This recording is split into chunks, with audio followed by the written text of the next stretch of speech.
Bonjour à tous.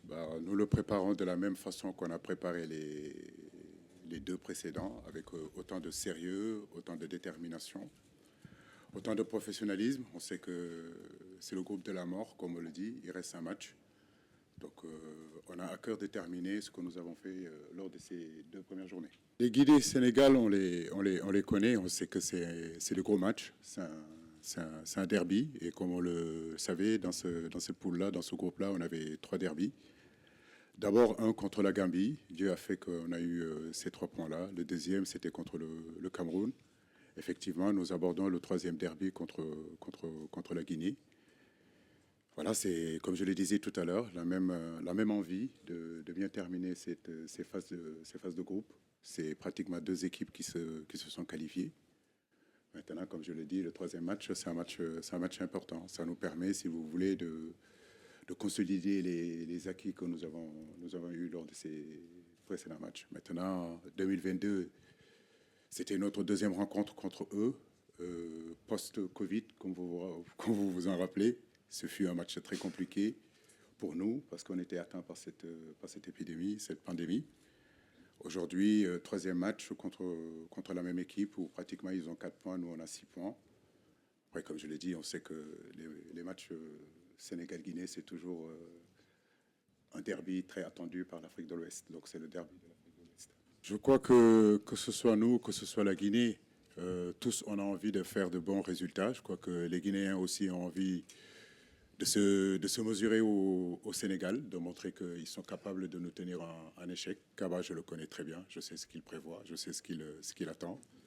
C'est pas plus ou moins que de battre le Sénégal et j'ai envie de l'empêcher de le faire. Et maintenant, comme je l'ai dit, sur le plan comptable, c'est très important pour nous d'engager quand même un maximum de points sur cette rencontre-là. Non, il n'y a jamais de match ami-ami avec la Guinée. Je le dis et je le répète, c'est un derby.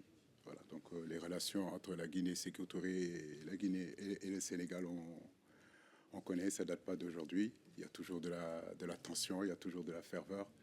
Mais ça reste quand même qu'un match de football. Aujourd'hui, on peut dire que les deux équipes sont qualifiées, mais croyez-moi, ça sera tout sauf un match amical. C'est un match de CAN et tous les matchs de CAN sont à disputer. Nous, il n'y a rien qui change, Nampalis l'a dit.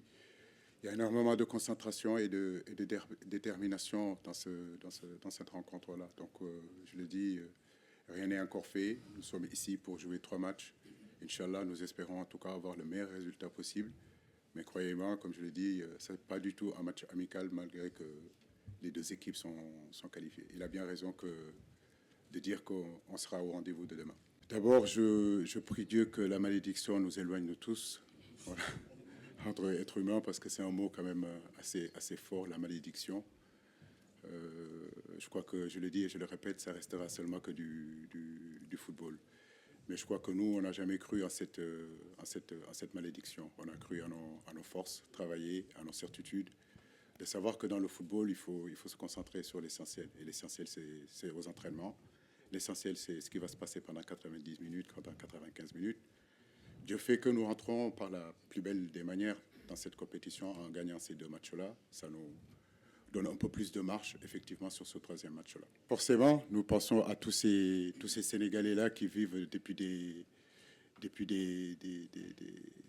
années et des années en Guinée. J'ai envie de dire c'est le même peuple, en réalité. Mais une pensée aussi à tous ces Guinéens qui ont immigré au Sénégal aujourd'hui, qui sont sénégalais. Donc justement, je fais un appel à tous ces peuples-là, de savoir que ça reste un match de football et que quoi qu'il puisse se passer à la fin de cette rencontre-là, nos peuples sont pareils, nos peuples sont ensemble depuis des décennies, depuis des siècles.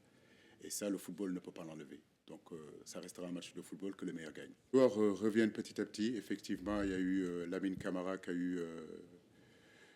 qui a reçu un coup lors de ce match contre le Cameroun, mais ça va, les médecins ont bien travaillé. Moussa Niakhaté aussi qui a eu une contusion, mais je crois que dans l'ensemble, on fera le point après l'entraînement de cet après-midi. J'ai envie de dire que l'infirmerie se vide petit à petit et ça, c'est une grosse satisfaction pour nous parce que ça nous permet d'avoir encore d'autres possibilités. C'est louer le travail que fait Génération Foot, que fait Djambar, que fait Dakar Sacré-Cœur, j'ai envie de dire l'ensemble des centres de formation aujourd'hui qui polluent notre pays.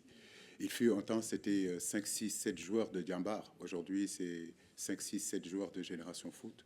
Tant mieux que ça continue, mais louer aussi le travail que la Fédération sénégalaise de football fait à travers des petites catégories, parce que c'est vrai que les clubs forment, mais aujourd'hui, c'est à travers nos U17, c'est à travers notre équipe locale, c'est à travers l'équipe des 23, c'est à travers de l'équipe des U20 qu'en réalité, ces joueurs-là, on les voit encore beaucoup plus. Donc, c'est un travail d'ensemble entre académie et fédération qui fait aujourd'hui la force de cette équipe A.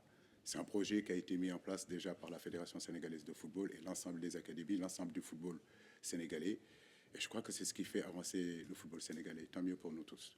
Sima, très triste pour lui. En partant, il était quand même assez triste. C'est un garçon vraiment qui a énormément de qualités. C'est un garçon sur qui je comptais aussi. Dommage qu'il s'est blessé. Donc, mais il est jeune encore. Il va revenir plus fort. Concernant Bamba, il a eu un problème à la cheville, mais je crois qu'il a repris l'entraînement hier. Il n'y a aucun souci, il est opérationnel.